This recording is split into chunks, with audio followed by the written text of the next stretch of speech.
Hello lords and ladies, welcome back to Cartoon Hangout, your place for all things cartoon. In this Sunday's brand new episode, Sorcerer Snack Scare, the gang investigate a snack factory involving a sorcerer's curse.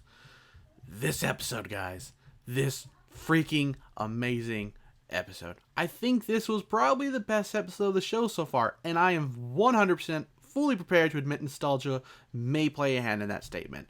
What's one thing that's been oddly absent from this Scooby-Doo show?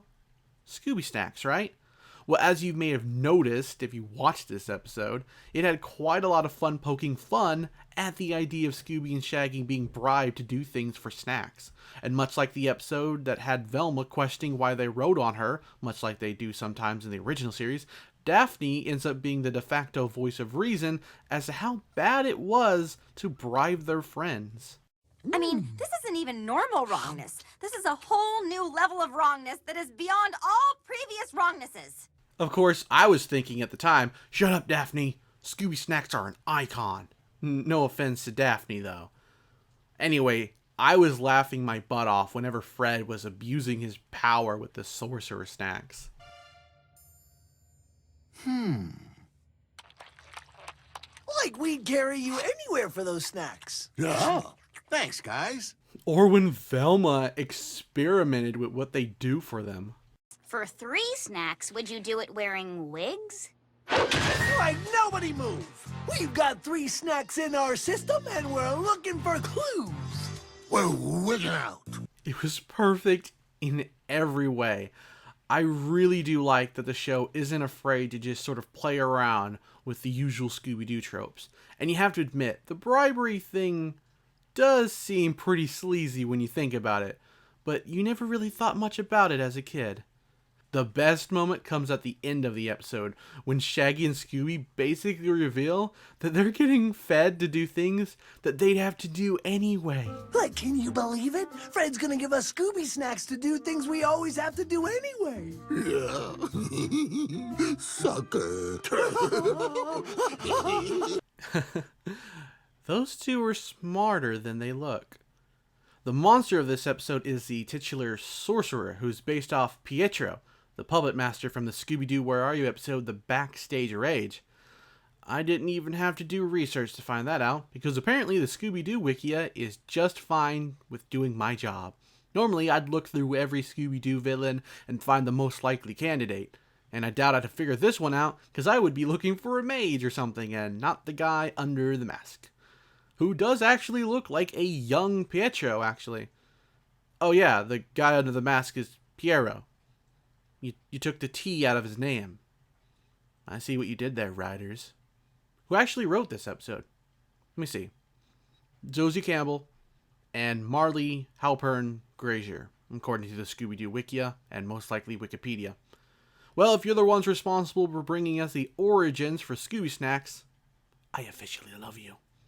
Although Scooby-Doo Wikia also says John Colton Berry was the one with the plans for the Scooby Snacks origin.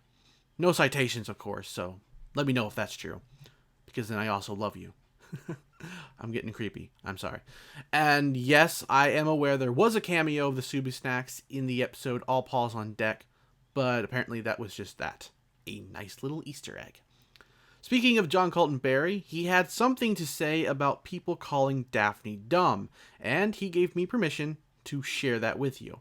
I could paraphrase it because it's long, but I'm going to read the whole thing if that's okay. I'd just like to say this concerning the whole Daphne being dumbed down thing in the series, because I've heard this a few times and it kind of bugs me. She is in no way dumb in this show. She's smart, but she's also wildly eccentric and creative. She doesn't care what anyone thinks about her. She's adventurous, funny, positive, empathic, and she dances to her own drummer. Built into her is a little wide-eyed innocence and childlike wonder, but that's to do with her sheltered upbringing, like Rapunzel in Tangled, who also isn't dumb, an open-minded personality and not a reflection of her intelligence.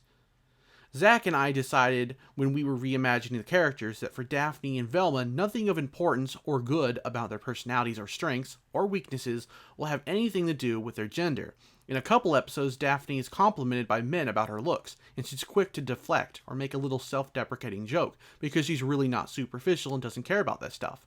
Nothing she says or does has anything to do with the fact that she's a woman. Same with Velma. At the same time, all of the characters are human and flawed. They all have their blind spots and frustrations and unique pathologies that might make any one of them appear kind of dumb at certain moments. But when you're dealing with comedy, especially sitcom type comedy, all characters tend to have their dumb or silly moments. Take Friends or Frasier or any show, and I'm sure every main character has scenes or moments when they look foolish or dense or downright stupid. It's the nature of comedy. But they appear dumb, usually in the character's own unique way because of who they are. Just like in real life, where we all have our dumb moments. Daphne is no different. She's just an oddball. I think a lot of people can relate. Thanks for letting me get my 2 cents in. I'm actually glad he commented with his 2 cents because it was definitely something we all needed to hear. Even I've been guilty of describing Daphne as dumbed down, and I'm man enough to admit that that's not very fair to the character or the writers, and that is, well, it's untrue. Just like John Barry said, having dumb moments doesn't mean you are dumb. I once knew a guy in high school who I legitimately believed could be the next Steve Jobs, but he would occasionally have these moments that, if you took them out of context, would make you think he was kind of stupid. Daphne, in this series, is probably my favorite character, which isn't something I've ever been able to say about any particular iteration of her in the past. It's normally been like Shaggy or Scooby, with maybe the exception of Mystery Incorporated. She was pretty good in that show. The thing is, I kind of applaud the writer of this show for deciding that nothing good or bad about Daphne or Velma would be tied to being women. Honestly, the same is probably true of the males in the show. Their flaws and strengths have nothing to do with their gender. And in the past, Daphne was pretty much always the fashion guru, the one afraid to get her dress dirty or break a nail. Now, that's not criticism of past writers or of the character or even that type of character. I'm not that kind of person because it worked for Daphne.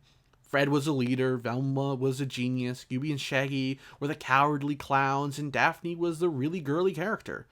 Yes, more recent shows have sort of rounded her out a bit, but it's refreshing to see the writers of Be Cool Scooby-Doo try to do a little bit more with her than most. Well, that was a decent-sized rant about Daphne that didn't have much to do with her role in this episode. My bad. But I just really appreciate the crew of the show taking the time to stop by and offer up some information on what they're going for on the show. I know I say a lot of good things about this show, but it's because it's that good, in my personal opinion. I'm personally not really looking forward to the day a bad episode comes around. It would be like scolding your favorite child or your favorite pet. Not looking forward to that day. Anyway, yeah, that's my review of this episode. I'm officially marking this as my favorite episode, and if you worked on this episode, well, you did a good job. You get a gold sticker from me. This show really shines even more when the writers decide to poke fun at staples of the franchise. And at this point in history, that's a fairly smart move to make. Usually the shows take themselves seriously. Well, I mean, as much as a mystery comedy series like Scooby-Doo can, of course. So I definitely hope to see more episodes like this. And as one fan said in the comments of a previous episode, now we just need an origin story for the mystery van. Oh, and I know I've said this before, and I doubt it'll happen, but can we see some Hex Girls? They weren't a part of the original series, I know, which this show is reimagining, but if you get the person who designed this character to do their designs, I will name my children after you. I will even just accept concept art. You go to my Twitter and you redesign the Hex Girls and you send it to me on Twitter, and I'll still name my children after you. Yeah. Anyways, thanks for watching and take care.